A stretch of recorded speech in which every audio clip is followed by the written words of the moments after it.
Salam.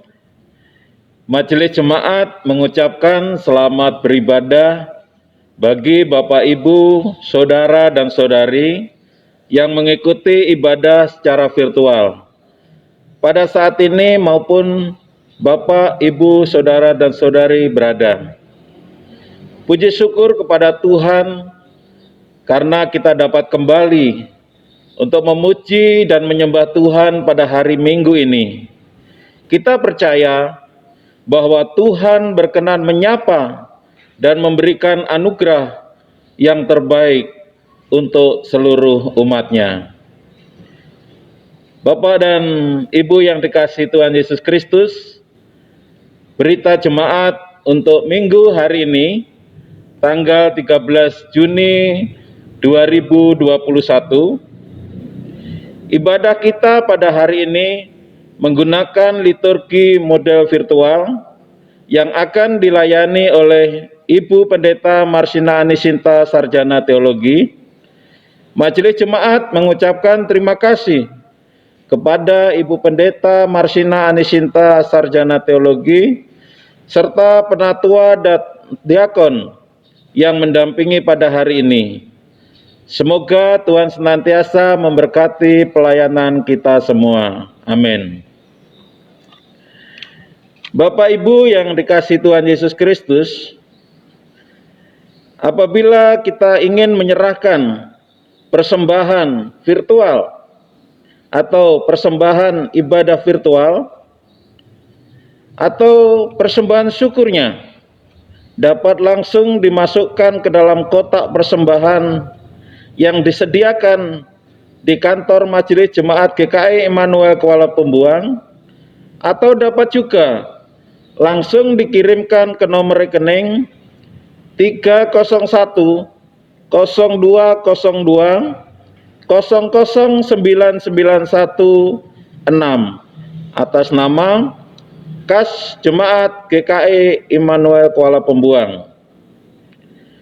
Majelis Jemaat juga menyampaikan ucapan ulang tahun kelahiran maupun ulang tahun pernikahan bagi Bapak Ibu Jemaat yang merayakannya pada minggu ini.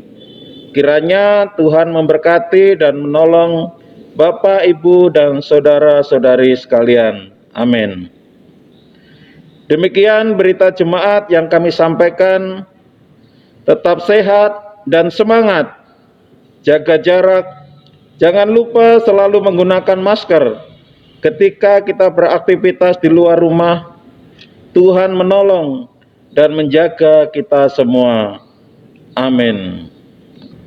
Bapak, Ibu, dan saudara-saudari warga jemaat GKI Immanuel Kuala Pembuang dimanapun berada, mari kita mempersiapkan hati kita untuk datang kepada Allah, dan semoga kita dapat mengikuti ibadah ini dengan hikmat dan sukacita oleh pertolongan dan pimpinan Tuhan.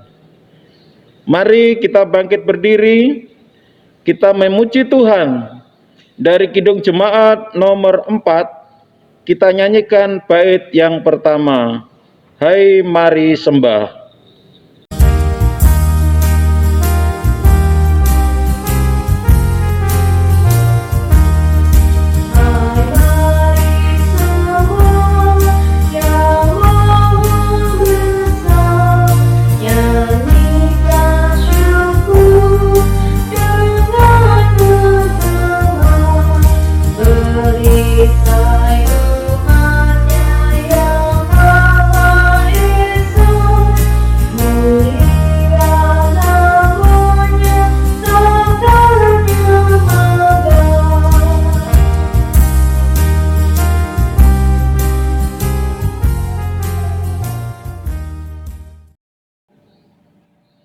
Jemaat yang dikasihi Tuhan, kita akan habiskan ibadah kita dengan menerima votum dan salam.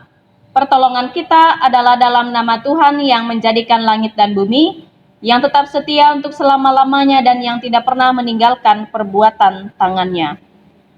Kasih karunia dan damai sejahtera dari Allah Bapa kita dan dari Tuhan Yesus Kristus menyertai kamu. Amin. Silakan duduk kembali. Potum dan salam tadi kita sambut dengan memuliakan nama Tuhan kembali.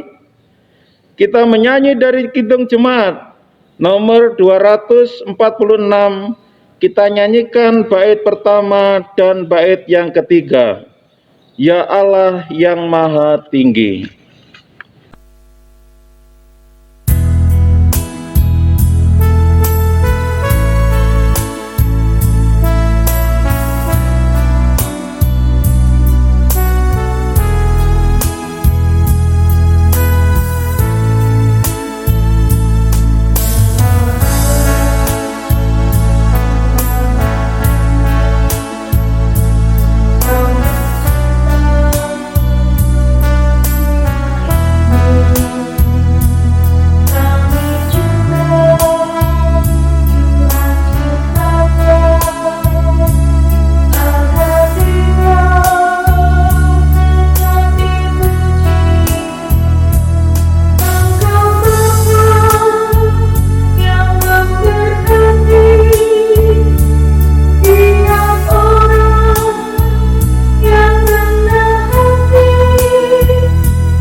Marilah Bapak Ibu yang dikasihi Tuhan Yesus Kristus, kita mau masuk di dalam doa.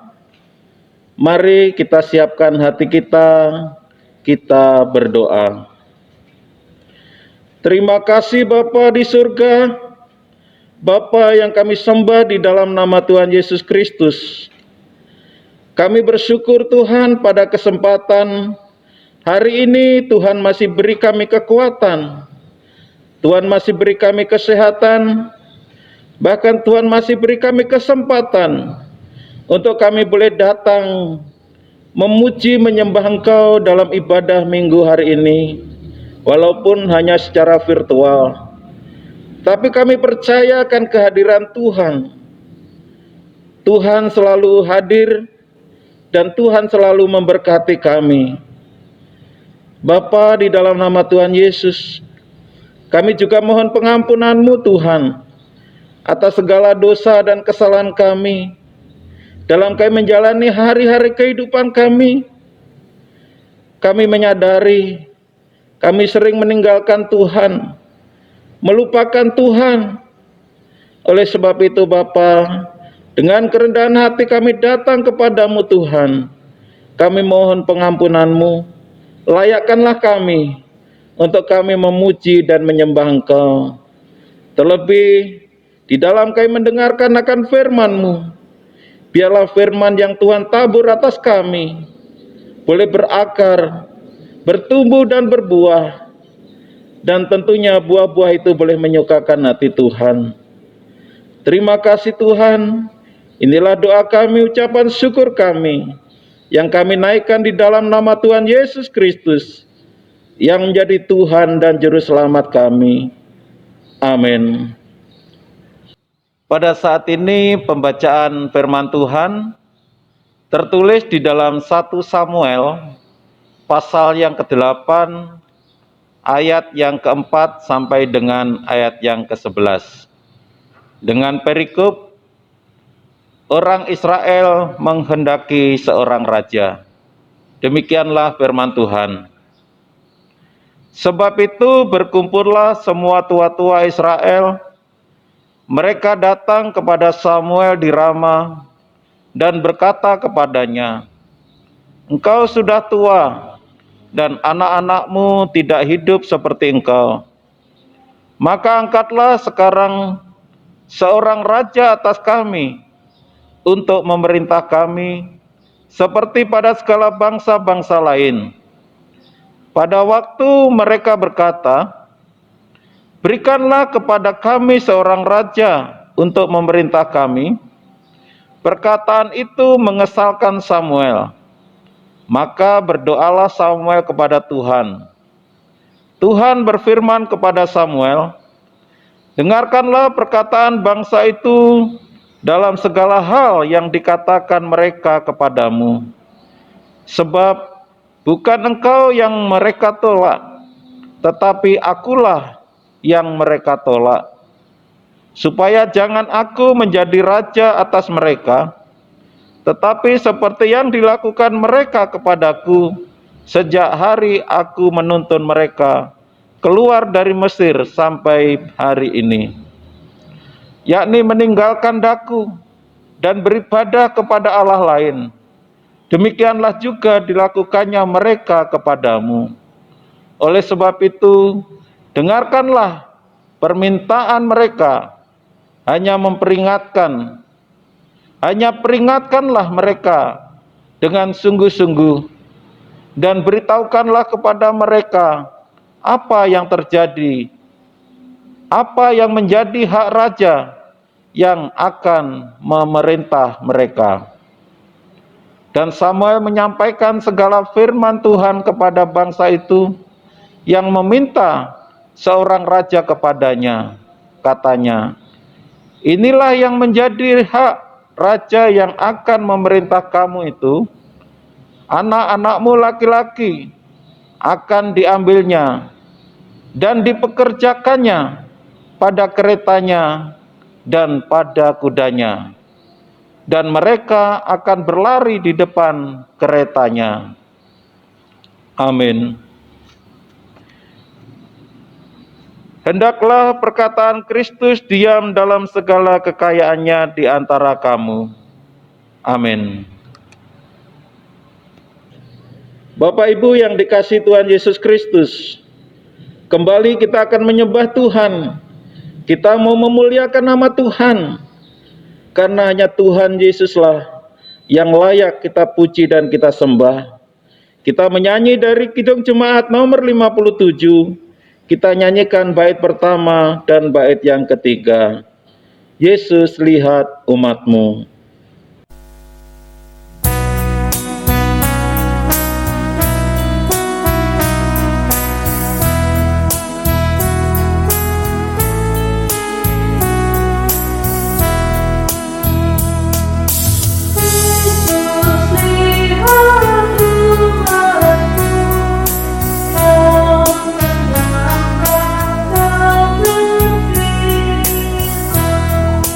Dan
Jemaat yang dikasihi Tuhan, kita akan bersama-sama membaca dan merenungkan firman Tuhan. Sesuai dengan Almanak Nas Gereja Kalimantan Evangelis terdapat di dalam 2 Korintus pasal 4, ayat 13 sampai ayat 15. Sebelum kita bersama membaca dan merenungkan firman Tuhan, mari kita berdoa.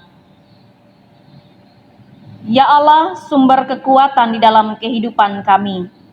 Segala puji dan hormat bagi kemuliaan nama Tuhan yang selalu menyertai kehidupan kami. Dan hari ini kami telah memuji memuliakan nama-Mu Tuhan. Kami akan merenungkan firman-Mu. Kuasailah hati dan waktu kami untuk mengerti, memahami setiap kebenaran firman Tuhan yang akan kami renungkan bersama-sama. Diberkatilah siapapun yang boleh merenungkan firman Tuhan hari ini, dan pakailah hamba di dalam pemberitaan firman Tuhan ini. Dalam nama Tuhan Yesus Kristus kami berdoa. Amin. 2 Korintus pasal 4 ayat 13 sampai ayat 15 dengan perikop harta rohani dalam bejana tanah. Firman Tuhan demikian, namun karena kami memiliki roh iman yang sama, seperti ada tertulis, aku percaya, sebab itu aku berkata-kata, maka kami juga percaya, dan sebab itu kami juga berkata-kata. Karena kami tahu bahwa Ia yang telah membangkitkan Tuhan Yesus akan membangkitkan kami juga bersama-sama dengan Yesus. Dan Ia akan menghadapkan kami bersama-sama dengan kamu kepada dirinya. Sebab semuanya itu terjadi oleh karena kamu, supaya kasih karunia yang semakin besar, berhubung dengan semakin banyaknya orang yang menjadi percaya, menyebabkan semakin melimpahnya ucapan syukur bagi kemuliaan Allah. Amin.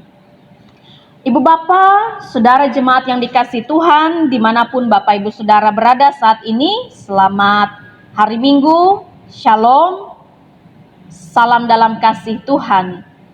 Bapak Ibu, jemaat yang dikasihi dan diberkati oleh Tuhan Yesus Kristus, Rasul Paulus ini adalah salah satu hamba Allah, hamba Tuhan yang sangat berdedikasi tinggi.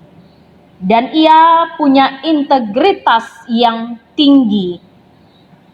Dan Rasul Paulus ini, meskipun ia pernah hidup di masa lampau dengan keberadaan yang tidak begitu mengenakan di hadapan Allah dan manusia, Rasul Paulus ini tetap berusaha untuk hidup seoriginal mungkin. Artinya apa Bapak Ibu? Ia mengungkapkan siapa sebenarnya dirinya. Dan semua orang tahu apa yang dialami oleh Rasul Paulus ketika ia memberitakan Injil Kerajaan Allah. Dan ketika ia hidup seoriginal mungkin, artinya apapun itu ia ungkapkan. Dan itu bukan bermaksud untuk membeberkan dosa-dosanya di hadapan umum, tetapi sebagai hamba Tuhan, ia berusaha untuk hidup sebaik mungkin, menolak perbuatan-perbuatan yang tersembunyi yang bisa saja memalukan. Dan Paulus ini tidak mau berlaku licik dan memalsukan firman Allah. Ia menyerahkan dirinya, mempersilahkan orang lain untuk mempertimbangkan dirinya di hadapan Allah. Sehingga kalaupun Bapak Ibu jemaat yang dikasihi Tuhan, kalaupun ada orang yang menjadi percaya dan menerima Kristus, itu bukan karena melihat kesempurnaan diri Rasul Paulus, tetapi karena mereka melihat Allahnya Paulus, Allahnya Rasul Paulus yang sanggup mengubahkan dan terus-menerus mengubahkan hidupnya menjadi semakin baik. Jadi Rasul Paulus ini sadar Bapak Ibu Saudara yang dikasihi Tuhan, dalam memberitakan kerajaan Allah, memberitakan Injil keselamatan, Rasul Paulus sadar bahwa dirinya ini seperti bejana tanah liat yang lemah dan gampang pecah. Contohnya, Rasul Paulus ini pernah habis akal, tetapi ia tidak kehilangan harapan, ia tidak putus asa. Demikian pula ketika ia pernah dianiaya, ia tidak ditinggalkan sendiri. Ia pernah dihempaskan tetapi ia tidak binasa. Dan dalam kondisi ini Rasul Paulus ingin menunjukkan bahwa dirinya adalah manusia biasa pula, sama seperti kita. Ia adalah manusia yang lemah, bisa disakiti, gampang dihancurkan. Dan di dalam bejana tanah liat yang lemah ini tersimpan harta rohani yang sangat-sangat berharga. Di dalam diri kita yang lemah ada Allah, ada roh Allah yang tinggal. Kuasa dan kekuatan Allah itu dinyatakan melalui diri kita, anak-anaknya. Jadi jangan pernah menyerah, jangan pernah gampang untuk putus asa. Jangan fokus pada kelemahan kita. Tetapi lihatlah dan ketahuilah bahwa di dalam diri kita yang lemah ini ada Allah yang kuat yang bersama-sama dengan kita. Allah yang memampukan saya dan Bapak Ibu Saudara untuk tetap berdiri dan melangkah di tengah badai kesulitan hidup kita. Seperti bejana tanah liat yang mudah retak, yang gampang pecah, yang lemah. Kita pun manusia ini adalah manusia biasa yang lemah, yang bisa disakiti, yang bisa dihancurkan. Tapi jangan sampai kelemahan ini menjadi alasan bagi kita untuk berbuat dosa. Nah, saya mengajak kita semua hari ini Bapak Ibu Saudara melihat pelajaran rohani apakah yang dapat kita ambil dan terapkan di dalam kehidupan kita. Mari kita lihat bersama di dalam nas firman Tuhan bagi kita saat ini. Nah, Bapak Ibu Saudara yang dikasihi Tuhan, saya yakin Bapak Ibu saat ini tahu dan sangat hafal betul dengan sebuah nyanyian rohani yang mengatakan, bagaikan bejana siap dibentuk, demikian hidupku di tanganmu. Nah, Bapak Ibu Saudara yang dikasihi Tuhan, lagu ini adalah lagu yang mudah untuk dihafalkan dan dinyanyikan. Tetapi bisakah kita mengimani betul pesan yang disampaikan oleh lagu tersebut? Mudah bagi kita untuk berkata kita siap dibentuk seturut dengan kehendak Tuhan. Mudah bagi kita untuk berkata bahwa kita adalah bejana yang siap dibentuk oleh Tuhan. Tetapi ketika kita mengalami proses pembentukan itu, ternyata prosesnya sering kali menyakitkan, membuat kita merasa menderita, ditinggalkan, dan terkadang membutuhkan proses yang sangat lama. Kalau Bapak Ibu pernah melihat bagaimana proses pembuatan bejana, yang pertama-tama dilakukan itu adalah mengambil gumpalan tanah liat itu.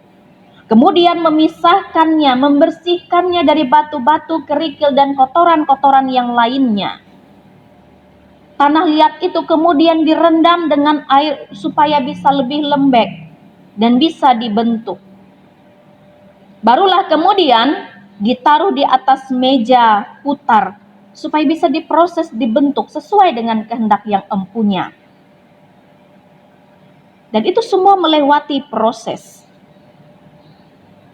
Melewati proses yang tidak begitu mudah. Bahkan sampai kepada akhir prosesnya, bejana ini harus melewati sebuah proses pembakaran. Akhirnya menjadi sebuah bejana tanah liat yang indah pada waktunya. Jadi Bapak Ibu Saudara yang dikasihi Tuhan, apakah bisa salah bentuk? Bisa jadi. Apakah bisa sesuai? Apakah bisa tidak sesuai dengan kehendak? Bisa. Tapi bejana itu akan terus dibentuk ulang dari awal hingga menjadi sempurna. Sekiranya tanah liat itu memiliki perasa indera, mungkin ia akan berkata ini tidak nyaman. Suatu proses yang tidak nyaman. Tapi akhirnya ia bersyukur untuk bisa menjadi sebuah bejana yang indah, yang bermanfaat bagi orang banyak. Bahkan juga Bapak Ibu Saudara, Nabi Yeremia sekalipun itu mendapat hikmat dari Allah untuk belajar dari tukang periuk. Yeremia pasal 18 ayat 1 sampai 17. Sesampainya di sana, ia bertemu dengan tukang periuk yang sedang bekerja. Dan ia mengamati proses. Apabila bejana yang sedang dibuat dari tanah liat di tangannya itu rusak, maka tukang periuk itu mengerjakannya kembali menjadi bejana lain menurut apa yang baik pada pemandangannya. Yeremia pasal 18 ayat 4. Dan demikianlah Tuhan lalu berkata dalam ayat yang ke-6, masakan aku tidak dapat bertindak kepada kamu seperti tukang periuk ini, hai kaum Israel? Demikianlah firman Tuhan, sungguh seperti tanah liat di tangan periuk, demikianlah kamu di tanganku, hai kaum Israel. Jadi karena kasihnya Bapak Ibu yang luar biasa, karena kasih Allah yang luar biasa kepada kita, karena kepeduliannya terhadap keselamatan kita, maka Tuhan seringkali mengambil posisi sebagai tukang periuk atau bejana. Apabila bejana itu rusak, maka Tuhan sendiri yang akan membentuk ulang bejana itu menjadi baik dan sempurna. Dan Tuhan tidak akan membiarkan anak-anaknya rusak dan menuju kebinasaan. Dan ketika memperbaiki atau membuat ulang bejana, ini adalah pilihan yang terbaik demi kebaikan bersama, semata-mata karena Allah mengasihi kita. Bagai bejana, kita harus melewati proses pembentukan ulang yang seringkali menyakitkan. Kita dibersihkan dari segala ego, kebiasaan buruk, kesombongan, dan lain halnya kita tanggalkan, dikikis lepas dari kita, dan proses itu mungkin saja tidak nyaman. Namun lihatlah bagaimana hasilnya, bahwa dengan proses itu kita menjadi anak-anak Tuhan yang bisa dibanggakan.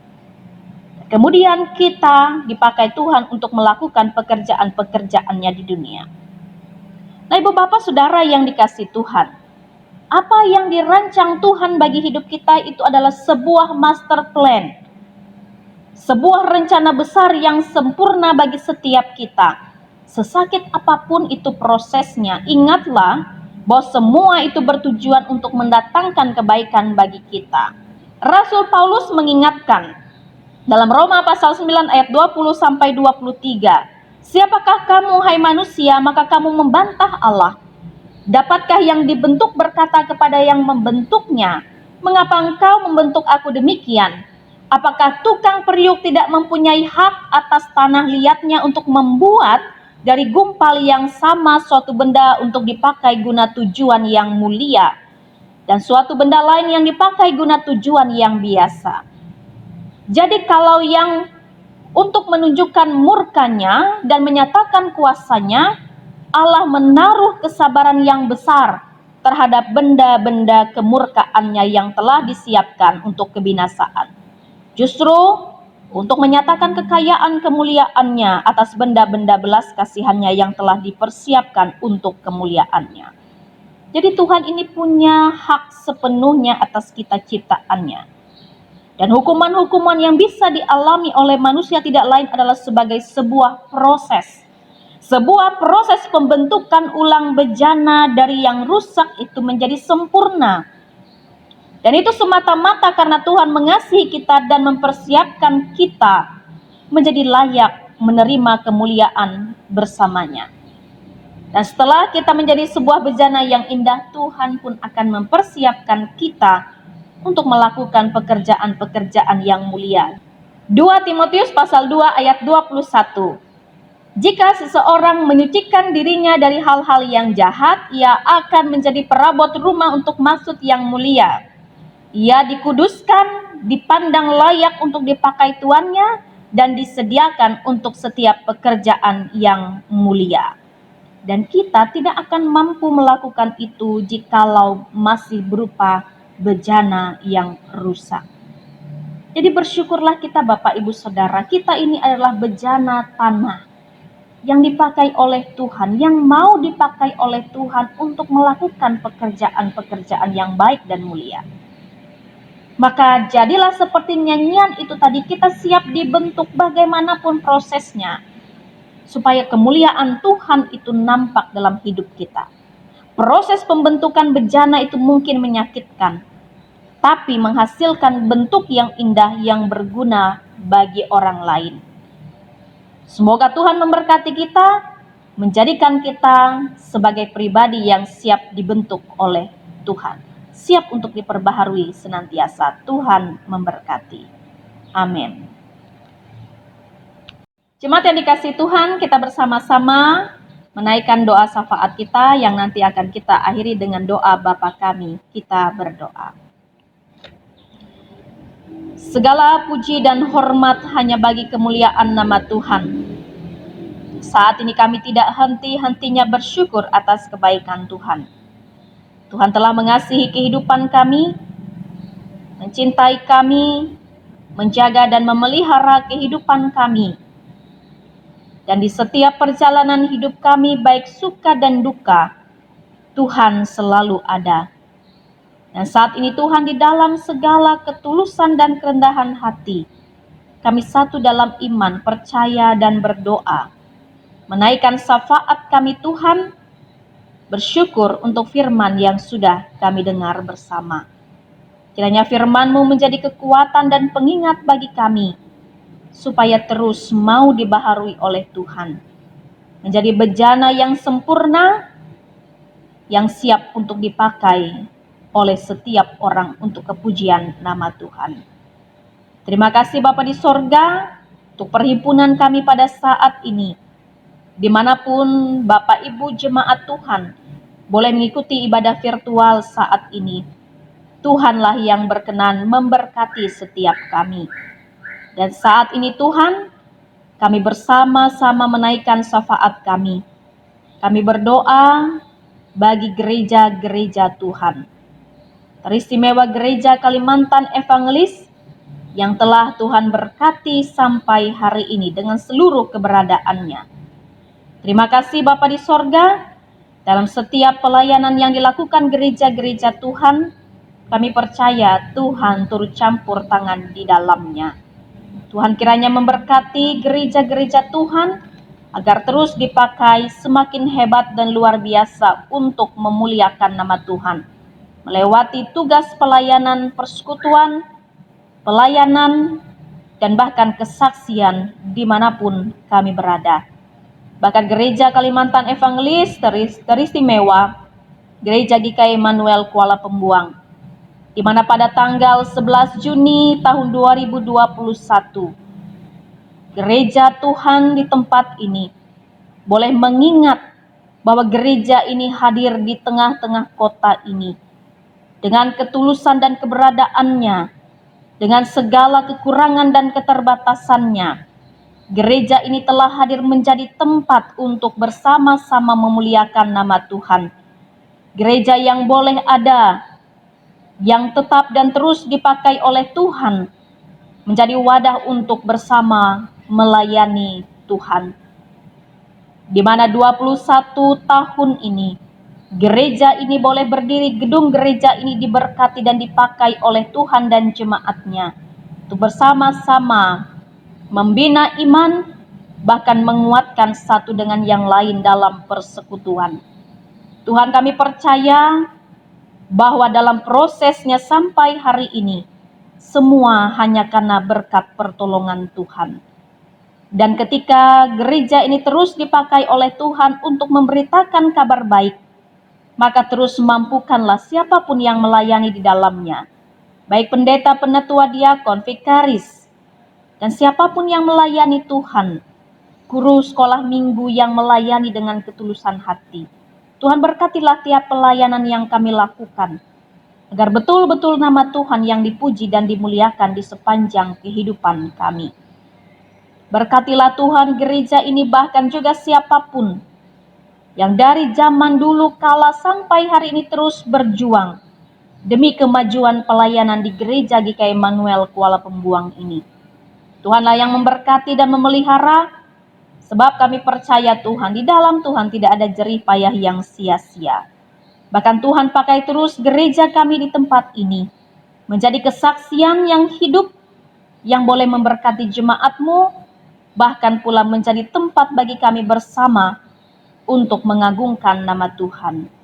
Berkatilah jemaat-Mu di tempat ini Tuhan, dengan setiap tanggung jawab mereka, pekerjaan mereka yang mereka tekuni, saat ini Tuhan yang memberkati, memelihara, dan mereka mampu melaksanakan tugas mereka, pekerjaan pelayanan mereka dengan sukacita.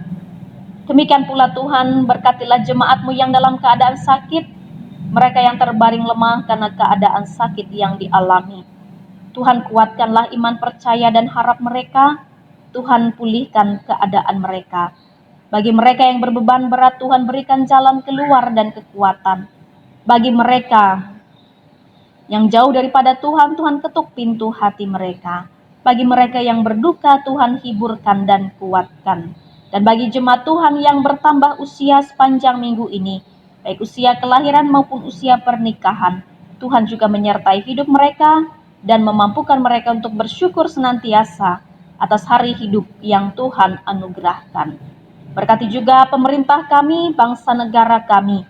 Tuhan pakai mereka juga sebagai pemimpin yang arif dan bijaksana, menghadirkan shalom Tuhan, damai sejahtera, keadilan yang merata, dan bahkan juga masyarakat Indonesia dimanapun berada, merasakan kebaikan Tuhan melewati tangan para pemimpin kami.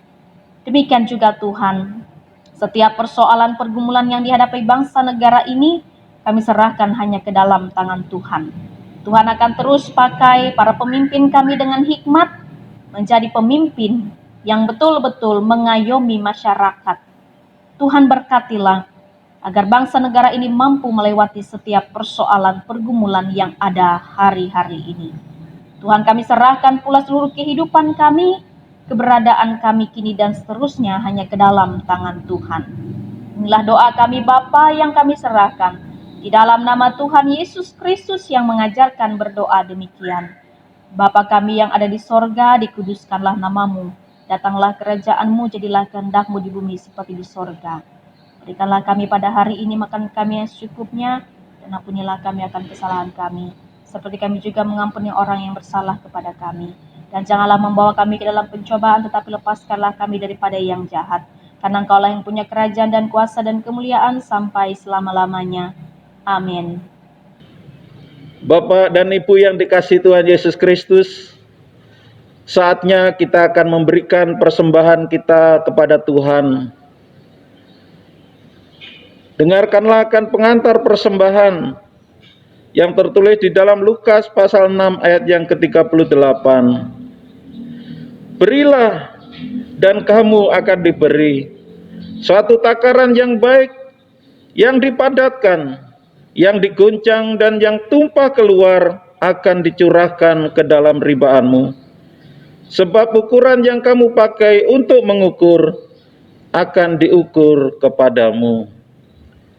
Mari kita berdoa.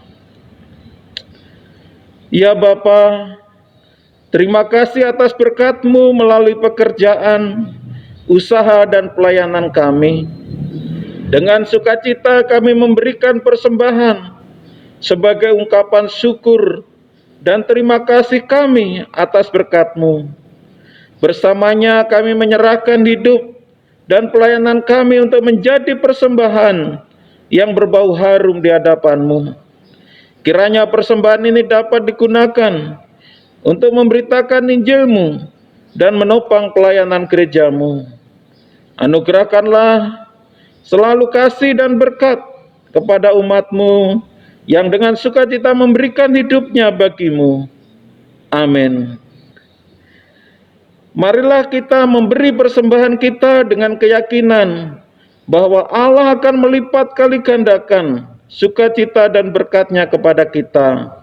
Sambil kita memberikan persembahan, kita memuji Tuhan. Dari Kidung Jemaat nomor 425, kita nyanyikan bait pertama dan sampai dengan bait yang kedua. Berkumandang suara dari seberang.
Jemaat yang dikasihi Tuhan, kita akan berdiri bersama-sama dengan sekalian orang percaya dari segala masa dan tempat kita mengikrarkan pengakuan iman Kristen kita yang nanti diakhiri dengan nyanyian Haleluya.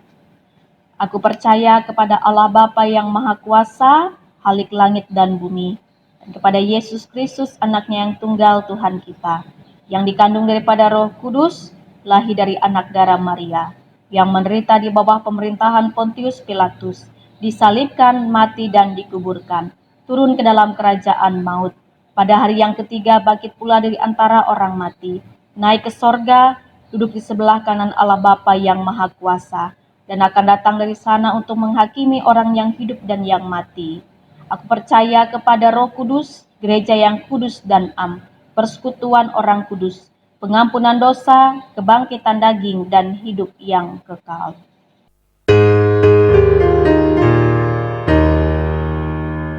Haleluya, haleluya, haleluya.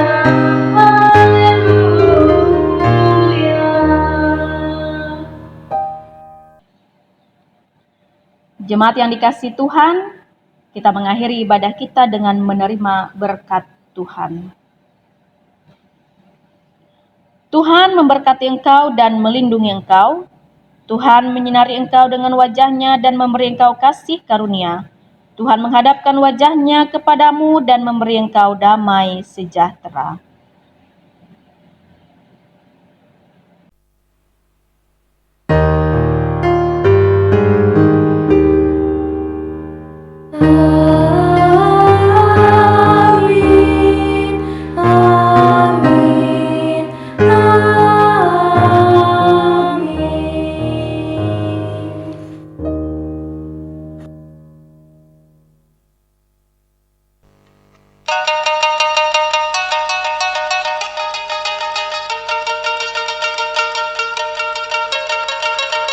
Sejarah singkat berdirinya gedung Gereja GKI Immanuel di Kuala Pembuang.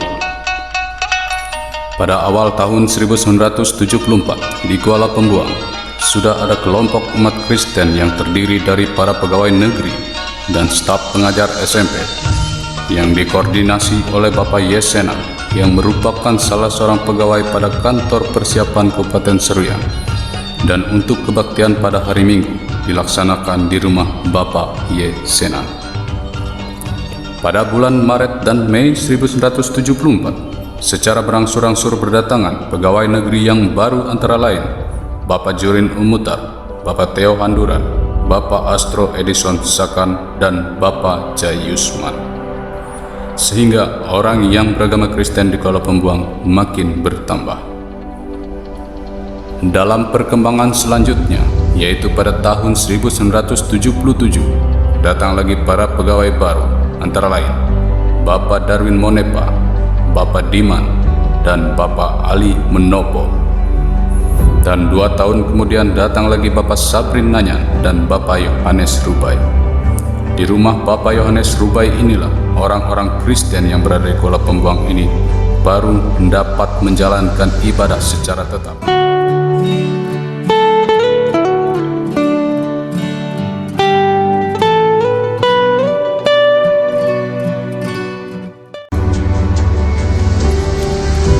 Pada bulan November 1980, Ketua Majelis Resort GKI Seruyan Tengah, yang pada saat itu dijabat oleh Bapak Pendeta M. Igistius, mengundang pengurus jemaat GKI di Kuala Pembuang untuk mengikuti sinode resort di Rantapulut, ibu kota Kecamatan Seruyan Tengah. Yang berangkat dari Kuala Pembuang adalah Bapak Jurin Umutar, Bapak Darwin Monepa, dan Bapak Astro Edison Sakan. Dalam sinode tersebut, para peserta dari Kuala Pembuang mengusulkan agar di Kuala Pembuang ditetapkan menjadi jemaat definitif, sehingga pada tanggal 1 Januari 1981 dikeluarkan surat keputusan dari Majelis Resort yang menyatakan bahwa Kuala Pembuang ditetapkan menjadi jemaat definitif sampai sekarang ini. Adapun susunan majelis jemaat pada saat itu adalah Ketua Jurin Umutar, Sekretaris Darwin Monepa, Bendahara Theo Handuran,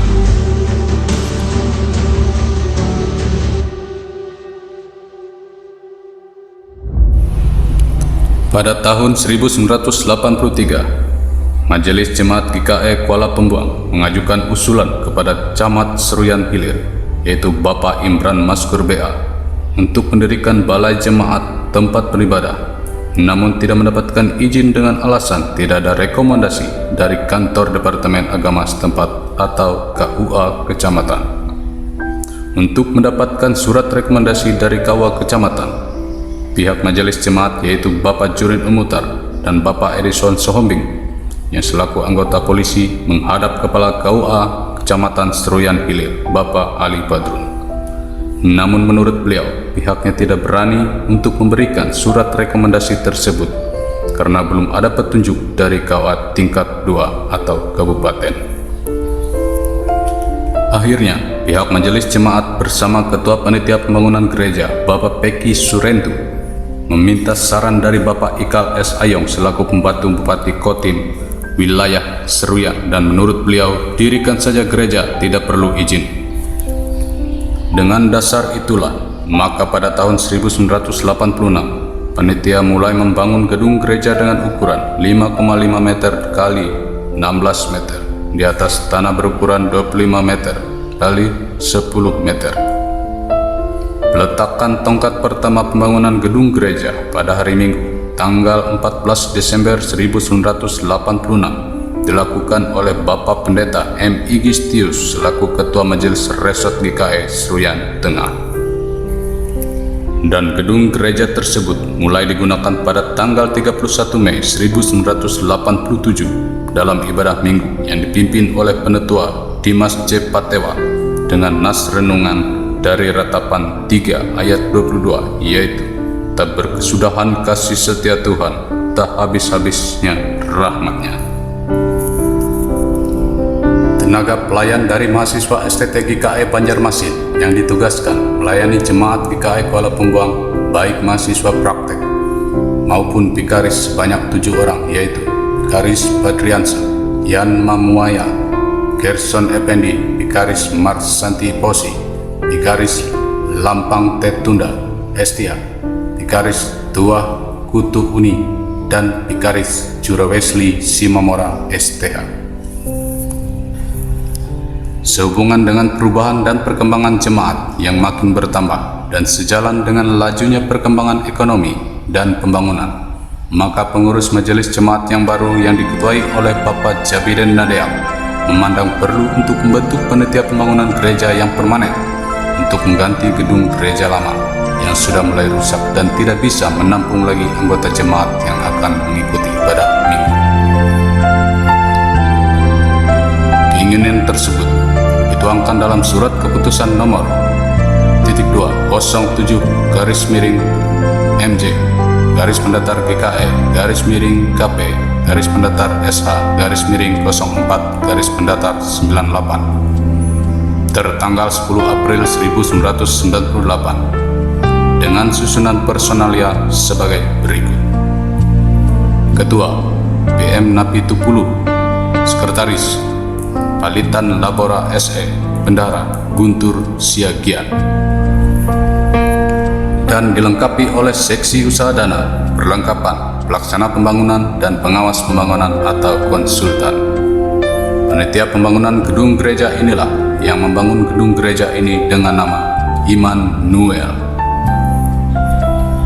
Peletakan batu pertama pembangunan gedung gereja ini dilaksanakan pada hari Minggu tanggal 4 Oktober 1998 oleh Ketua Majelis Jemaat GKI Kuala Pembuang, Bapak Jabiden Nadeam, yang didahului dengan ibadah perjamuan kudus yang dipimpin oleh Bikaris J. Simamora STH.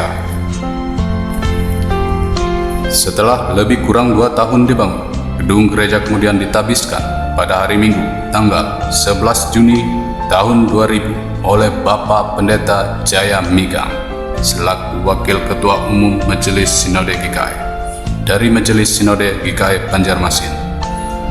Tanggal 11 Juni inilah yang menjadi tanggal hari ulang tahun penabisan Gereja GKI Immanuel Kuala Pembuang.